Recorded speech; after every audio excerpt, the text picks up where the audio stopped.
Hello and welcome. My name is Corey Center, and I help experts clarify their message so they can transform their life's work into their legacy to inspire future generations.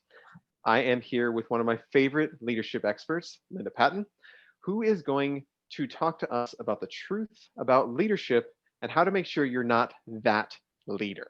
Today, we're going to talk about the difference between good and bad debt so you know when to invest and when not to invest.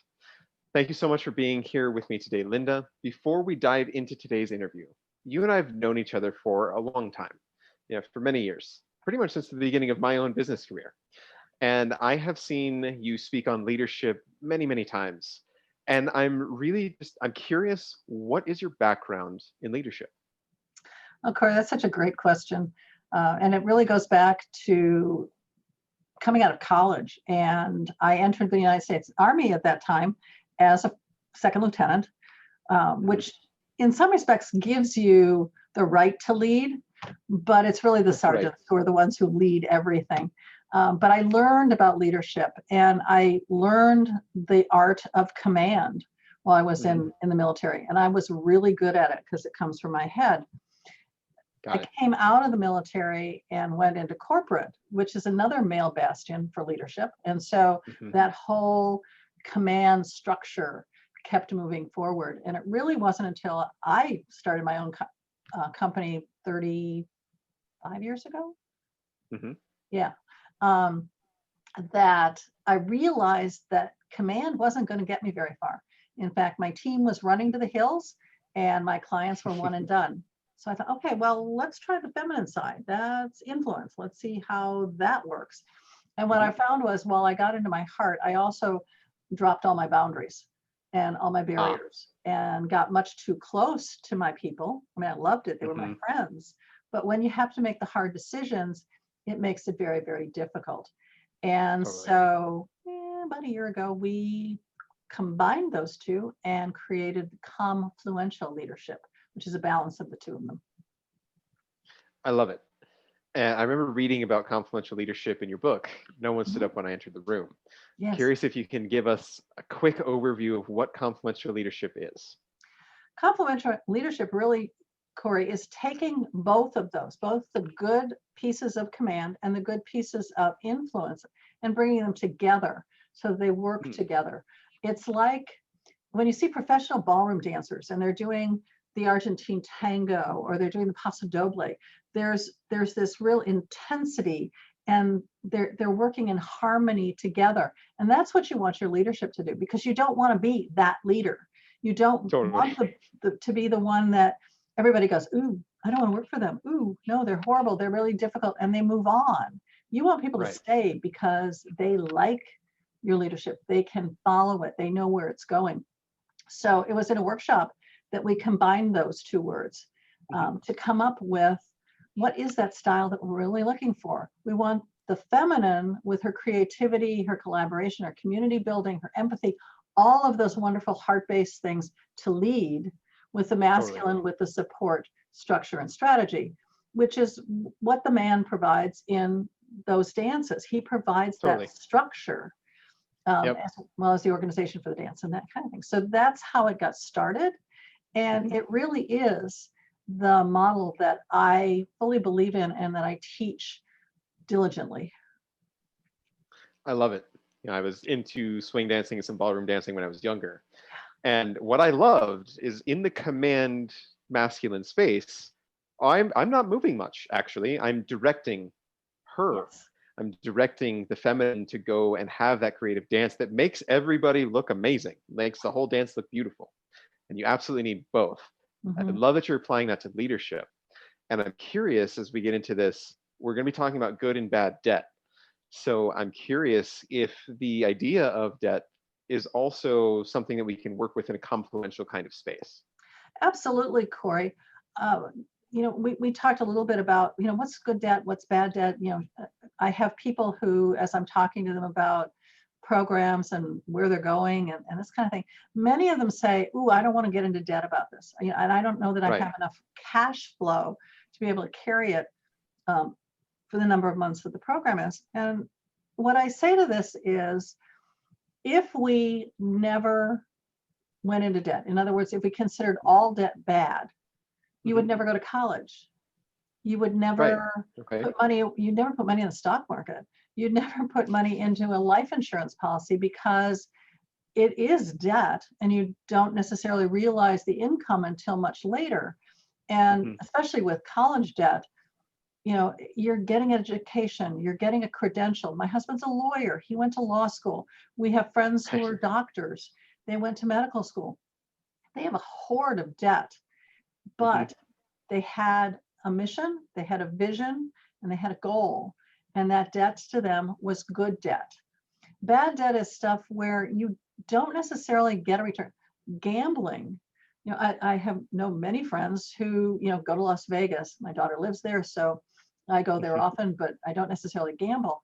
But they're willing to put money down and on a percentage of maybe winning, and you know that the house always wins. So Always.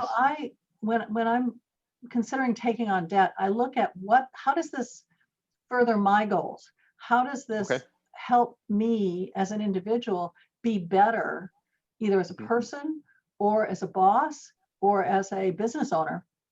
And am I going to get this money back because I'm better at what I do from the new clients I can serve and that kind of thing? So I weigh good and bad debt in those percentages. Got it. It seems like good debt is actually it's building your skill. It's building your value in yourself. So Hmm. like bad debt really just builds and continues to build, and is Yes. often things we don't need, right? I remember I grew up in Reno, right? So I've seen lots of my friends go, "Oh, well, I don't have enough money for rent. I'm going to go gamble." And I'm like, "Wait, like you're $100 short. Why wouldn't you just borrow $100 from your family?" Like, well, if whether I have to borrow $100 or 1,000, it's still borrowing money. And I'm like, Right.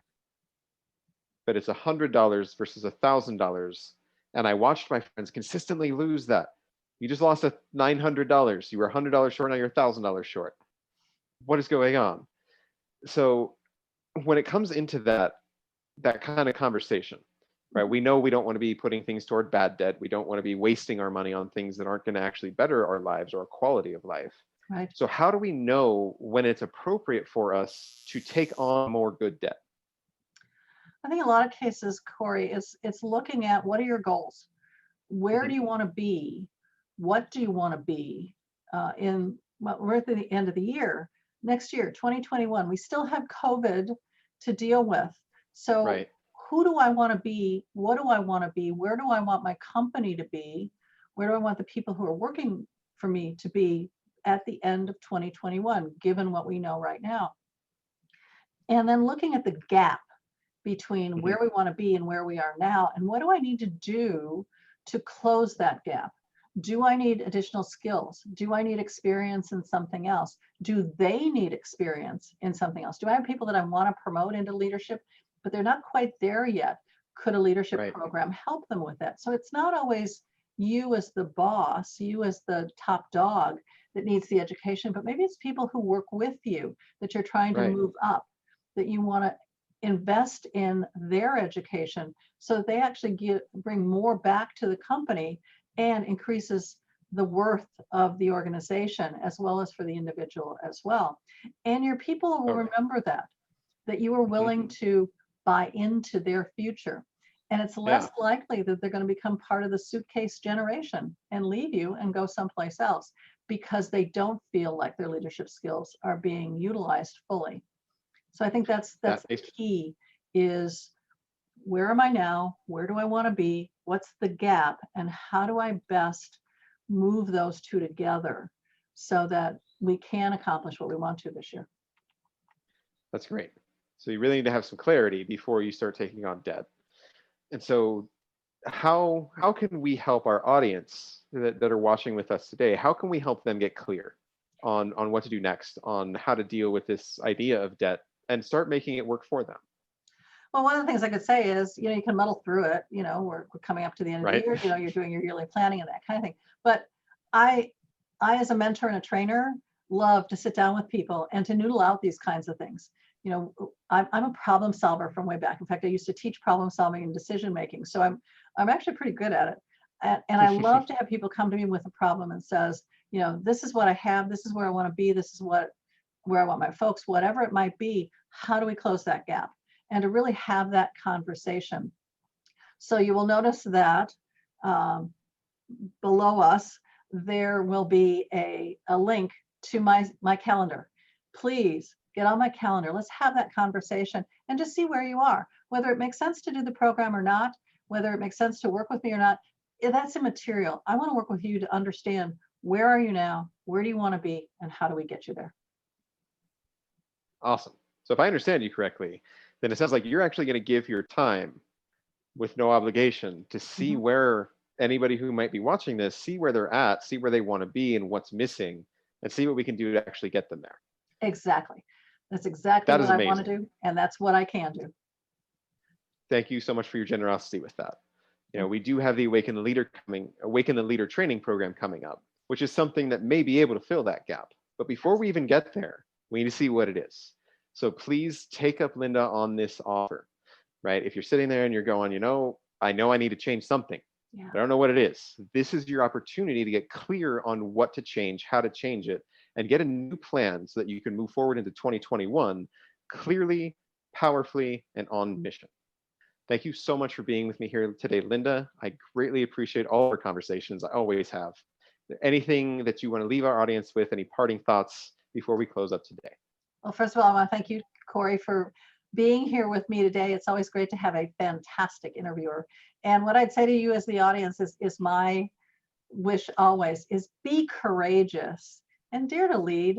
Step into that leadership in 2021, and let's make it the best year possible. Awesome. Thank you so much, Linda. Everybody else, make sure you join us for the grand finale tomorrow. We're going to be back with Terry Ann, Tony, and Linda, and myself. We have a special surprise for you. So make sure you catch up with us for the final day of the Truth About Leadership and how to not become that leader tomorrow. We will see you there.